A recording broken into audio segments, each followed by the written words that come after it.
अमावस्या जवळ आलेली आहे. अमावस्या पौर्णिमेला त्रास अशा लोकांना होतो ना, की ज्या लोकांच्या सतत काही ना काही मागे पनवती लागलेली असते. अशी लोक अमावस्येचा त्रास सहन करण्यापलीकडे त्यांच्याकडे अजिबात कुठलाही उपाय नसतो. तर मंडळी, आजचा हा खास व्हिडिओ आहे, कारण माझा याच्यापूर्वीचा जो व्हिडिओ आहे अमावस्या पौर्णिमेला होणारा त्रास हा प्रचंड तुफान लोकांपर्यंत पोहोचला आहे. लोकांना आवडला आहे. त्याची पोचपावतीही मला मिळाली आहे. मिलियन व्ह्यूवर्स झालेत त्या व्हिडिओचे एका. तर आज हा दुसरा व्हिडिओ मी तुमच्यासमोर घेऊन येते की अमावस्या आणि पौर्णिमेला होणारा जो त्रास आहे त्याच्यासाठी आपण काय करू शकतो आणि हा त्रास का होतो. तर मंडळी, व्हिडिओ शेवटपर्यंत पाहायचा आहे. तत्पूर्वी मिस्टिकल एरा या माझ्या चॅनलमध्ये माझ्या सर्व लाडक्या व्ह्यूअर्सचं अगदी मनापासून स्वागत आहे. तुम्ही छान असाल, मस्त असाल आणि माझे व्हिडिओ कायम पाहत असाल. ज्यांनी अजूनही माझ्या चॅनलला सबस्क्राईब नाही केले त्यांनी चॅनलला फटाफट सबस्क्राईब करा, म्हणजे पोस्ट होताच व्हिडिओ तुमच्यापर्यंत पोहोचतील. तर मंडळी, अमावस्या आणि पौर्णिमा ह्या दोन्हीचं एक वेगळंच वलय कायम आपल्या अवतीभोवती असतं.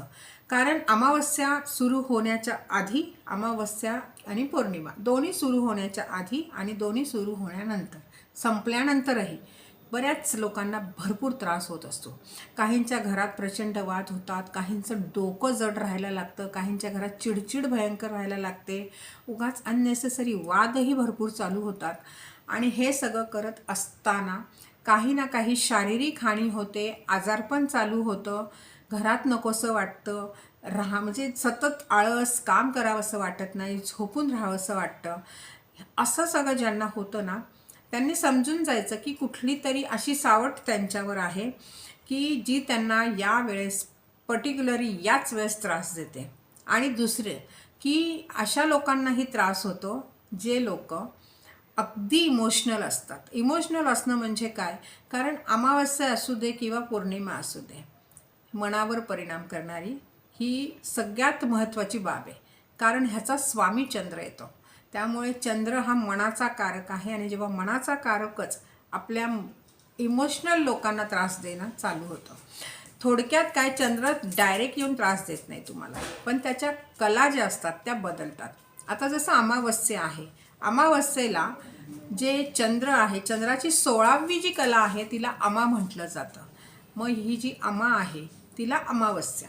अमावस्येला चंद्र हा दिसत नाही, कारण क्षय आणि उगम दोन्ही गोष्टी चंद्राच्या या दिवशी नसतात. म्हणजे काय, तर खूप वेगळ्या तऱ्हेने चंद्राचं त्या दिवशीचं अस्तित्व असतं.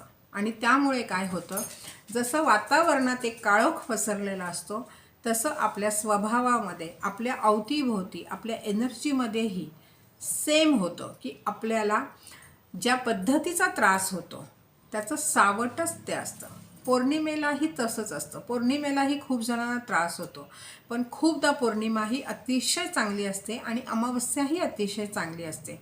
तर मी माझ्या व्हिडिओमधनं नेहमी सांगते की दोन्हीचा मस्त उपयोग करा आणि छानपैकी याला साजरं करा.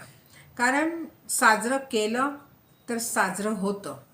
त्यामुळे दुःख घेऊन बसाल, खूप त्रास होतो हा विचार करत बसाल तर अनिवार्य आहे की त्रास हा होणारच होणार. त्याच्यामुळे मुळात हे विसरून जा की अमावस्या आणि पौर्णिमा ह्या दोन गोष्टी विसरून जा. तुम्ही लक्षात ठेवा की प्रत्येक दिवस हा छान आहे, त्यामध्ये अमावस्या आणि पौर्णिमा हेही आलं. तर मंडळी, काही वेळेस ना देशाचा जो काही आता एक पर्टिक्युलरली प्रत्येकाच्या मनाचा जो भाव चालू आहे आपल्या देशामध्ये, तर प्रत्येकजण अडचणीमध्ये आहे. प्रत्येकाला वेगवेगळ्या तऱ्हेने आपल्या आयुष्यामध्ये वेगवेगळ्या अडचणी आहेत, किंवा जो तो आहे तो सुखाच्या मार्गाला जायचा प्रयत्न करतोय. सुखाचे दिवस प्रत्येकाला हवे आहेत आणि त्याच्यामध्ये हे अमावस्या पौर्णिमेचा खेळच आपण करत बसलो तर आपल्याला त्रासच त्रास हा दिसणार आहे. तर अमावस्या पौर्णिमेला सर्वात महत्त्वाचं आहे की तुम्ही सर्वात प्रथम जेव्हा सकाळी अंघोळीला जाता तेव्हा पाण्यामध्ये गंगाजल टाका, किंवा तुम्ही थोडंसं हळद टाका, जाडं मीठ टाका. सुरुवात इथून करा. आणि मला वाटतं की अमावस्या पौर्णिमेलाच अशी सुरुवात का करायची, तर प्रत्येक दिवशी अशी सुरुवात करा की तुम्ही अंघोळ करताना पाण्यामध्ये गंगाजल थोडंसं आणि जाडं मीठ टाका. ही सुरुवात दिवसाची तुम्ही केलीत की मस्त आपल्या घरामध्ये देवाची पूजा अर्चा सगळं व्यवस्थित करून देवासमोर थोडा वेळ ध्यान करा आणि कपाळी कुंकू लावायला मात्र विसरू नका, कारण कुंकू लावणं म्हणजे ही तुमची स्वतःचं संरक्षण करणारा एक असं शस्त्र आहे की तुम्हाला दिवसभर ते संरक्षण देत राहतं. त्यामुळे कपाळी कुंकू कायम लावत राहा. आपल्या दारावर हळदीचं स्वस्तिक असावं, आपल्या उंबऱ्यावर मस्त हळदीने रेखाटलेल्या रेषा असाव्यात. बरं, हळद मिक्स करताना जे पाणी घेतो त्या पाण्यामध्ये जाडं मीठ असावं आणि या दिवशी आपल्या पूजा अर्चा व्यवस्थित असाव्यात. आता या दिवशी सर्वात महत्त्वाचं म्हणजे आपण आपल्या पितृंचं तर्पण करायचं आहे. आता तर्पण म्हणजे काय, तर तर्पण म्हणजे आपण जसं सूर्याला अर्घ्य देतो तसं आपण आपल्या पितरांना जे पाणी देतो त्याला म्हणतात तर्पण. तर तर्पण करायचं पितरांना, पाण्यामध्ये काळे तीळ फक्त टाकायचे असतात आणि त्यांना तर्पण करायचं की तुमच्या आत्म्याला शांती लाभू देत आणि तुमचा आत्मा, तुमच्या कुळातली आम्ही माणसं आहोत तर आम्हाला तुमचे शुभ आशीर्वाद लागू दे, तुमची आमच्यावर काही नाराजगी असेल तर तुम्ही आम्हाला माफ करा. हे तर्पण. कारण खूपदा अशा अडचणी ज्या आपल्याला अमावस्या पौर्णिमेला होत असतात ना, ह्याचं मेन कारण हेही असू शकतं. याच्या व्यतिरिक्त की जेव्हा आपण तर्पण करतो तर पितृंना काही जण घासही ठेवतात या दिवशी, तो घासही ठेवावा. पण जर काही तुम्ही दही भात ठेवा जरूर, पण दही भातावर काळे तीळ ठेवा. 12 वाजता बरोबर हे ठेवा, तिथे बाजूला पाण्याचा ग्लास ठेवा. त्या दिवशी आपल्या देव्हाऱ्यातल्या देवांना किंवा देवळात जाऊनही तुम्ही देवांना त्या मंदिरामध्ये अर्पण करा. नारळ, खडीसाखर हे अर्पण करा. काऊ घास घालायचा असेल तर कावळ्यांना भावनगरी शेव तुम्ही ठेवू शकता, गोड काहीतरी ठेवू शकता, कुत्र्यांना खायला घाला. रस्त्यावर असे अनेक भटकी जात आहे प्राण्यांमधली की ज्यांना तुम्ही खायला देऊ शकता, त्यांचं पोट भरू शकता, त्यांचे ते मूक शब्दातले आशीर्वादही तुम्हाला मिळतील आणि तुमच्यावर जे काही सावट आहे तेही हळूहळू कमी व्हायला मदत होईल.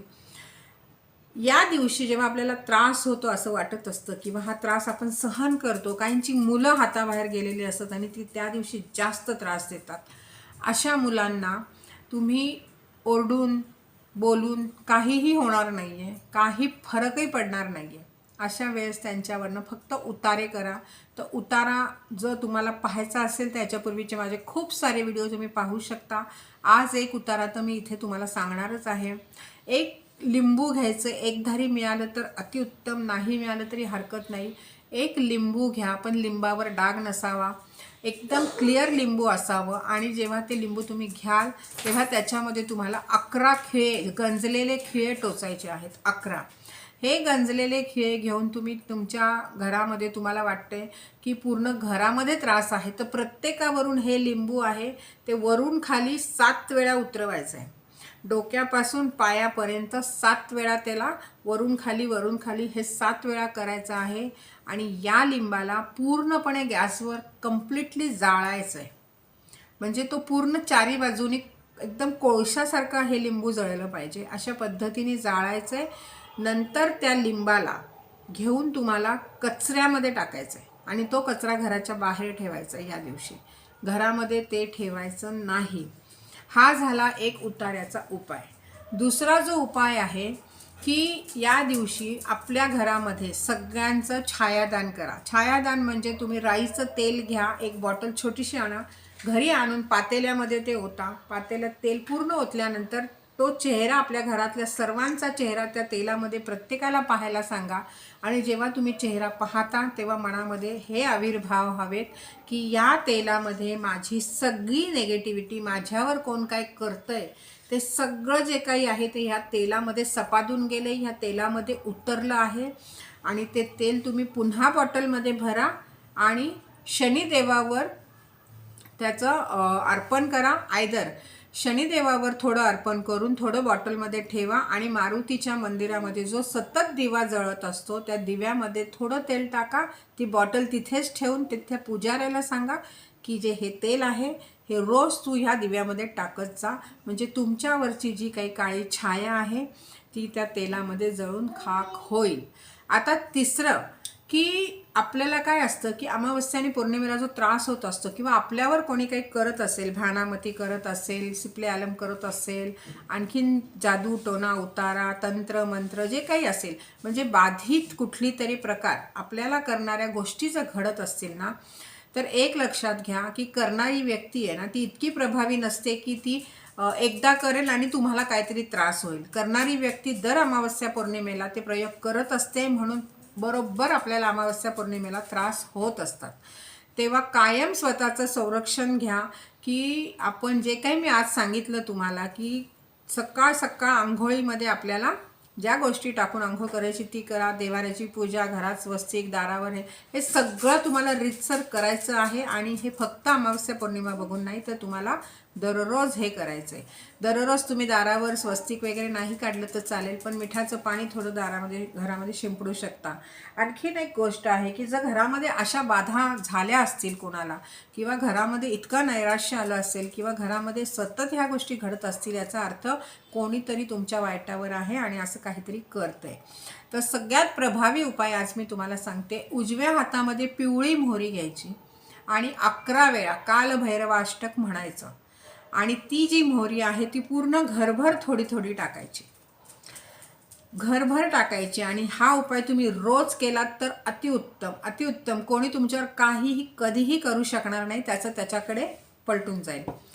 दुसरं, पिवळी मोहरी पौर्णिमेच्या दिवशी थोडी घ्यायची आणि आपल्या दाराच्या बाहेर टाकायची, म्हणजे नेगेटिव्हिटी घराच्या आत येणार नाही, येईल तर फक्त पॉझिटिव्हिटी येईल. पिवळ्या मोहरीमध्ये अतिशय ताकद आहे, तेव्हा पिवळी मोहरी ही कायम अशा स्वरूपामध्ये उपयोगामध्ये आणा.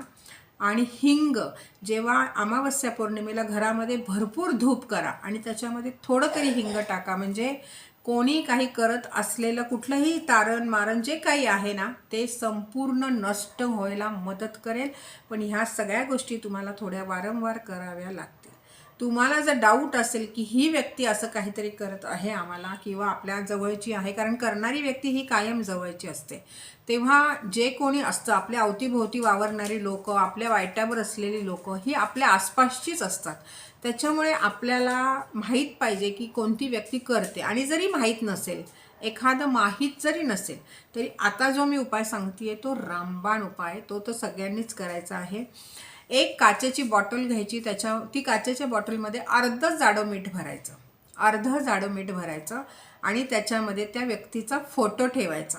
व्यक्तीला फोटो नसेल, व्यक्ती माहीत नसेल, तर एका कागदावर काळ्या पेननी असंच लिहायचं की जे कोणी आमच्या वाईटावर आहे, ठीक आहे, ती व्यक्ती, असं लिहून तो कागद तुम्हाला त्या जाड्या मिठावर ठेवायचा आहे. त्याच्यावर तुम्हाला मिरचीच्या आतले, लाल सुकलेल्या मिरचीचे आतले जे बीज असतात ते तुम्हाला त्या चिठ्ठीवर टाकायचे आहेत. आणि त्याच्यावर पुन्हा तुम्हाला जाडं मीठ भरायचं आहे. जाडं मीठ भरायचं, इतकं भरायचं की त्याच्यावर पुन्हा तुम्हाला एक सुकलेली लाल मिरची ठेवायची आहे आणि झाकण लावायचं आहे. हे झाकण लावल्यानंतर तुम्हाला ही बॉटल गाडायची आहे, मातीमध्ये ती बॉटल तुम्हाला गाडायची आहे. आणि जेव्हा ती बॉटल तुम्ही पूर्णपणे गाडता त्यावेळेस तुम्हाला काय करायचं आहे, त्याच्यावर तुम्हाला गोमूत्र ओतायचं आहे. त्या बॉटलवर पूर्ण तुम्ही, एक बॉटल गोमूत्र मिळालं तुम्हाला कुठूनही तर ते आणा, त्याच्यावर पूर्ण गोमूत्र ओता.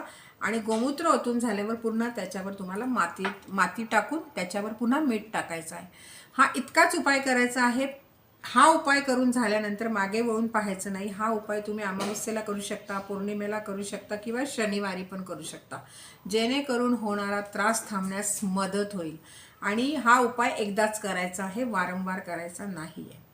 तर त्यामुळे मंडळी, जेव्हा काहीही उपाय तुम्ही करता, जे उपाय सातत्याने करायचे त्याच्यात सातत्य ठेवा. आणि जे उपाय तुम्हाला एकदा करायचे आहेत तर फक्त एकदाच करायचे आहेत. पण अमावस्येला, पौर्णिमेला उतारा करायला कधीच विसरायचं नाही. आणि दर शनिवारी जरी तुम्ही छायादान केलं तर अतिउत्तम. ज्या घरात असे त्रास आहेत आणि होत आहेत, तर त्या लोकांनी तर सगळा व्हिडिओ पाहून व्यवस्थित उपाय लिहून घ्यावेत आणि हे सगळं व्यवस्थित करावं. ज्यांना काही प्रश्न असतील मला कॉमेंटमध्ये विचारा. माझे उपाय ऐकून कोणी कोणी काय काय करतं तेही मला कॉमेंटमध्ये सांगा. आणि तुम्हाला काय अनुभव येतात तेही मला कॉमेंटमध्ये पाहिजे, कारण कॉमेंट्स म्हणजे मला पोचपावती आहे की माझे व्हिडिओ तुमच्यापर्यंत पोहोचत आहेत, तुम्हाला आवडत आहेत. तर मंडळी, हाही व्हिडिओ जर तुम्हाला आवडला असेल तर जास्तीत जास्त लोकांपर्यंत जाऊ देत, कारण खूप जणांना असे त्रास होत असतात. तुमच्याकडनं त्यांना मदतच होईल. व्हिडिओ आवडल्यावर लाईक पण करायचं आहे. ज्यांनी अजूनही चॅनलला सबस्क्राईब नाही केलं त्यांनी चॅनल सबस्क्राईब पण करायचं आहे, म्हणजे जेणेकरून माझे व्हिडिओ पोस्ट होताच तुमच्यापर्यंत पोहोचतील. बेल आयकॉनचं बटन दाबायचं आहे आणि असंच भरभरून प्रेम मला देत राहायचं आहे. मी तुमच्यासाठी स्वामी समर्थांच्या चरणी कायम प्रार्थना करेन. तर मंडळी, पुन्हा लवकर भेटू. तोपर्यंत छान राहा, मस्त राहा आणि माझे व्हिडिओ पाहत राहा.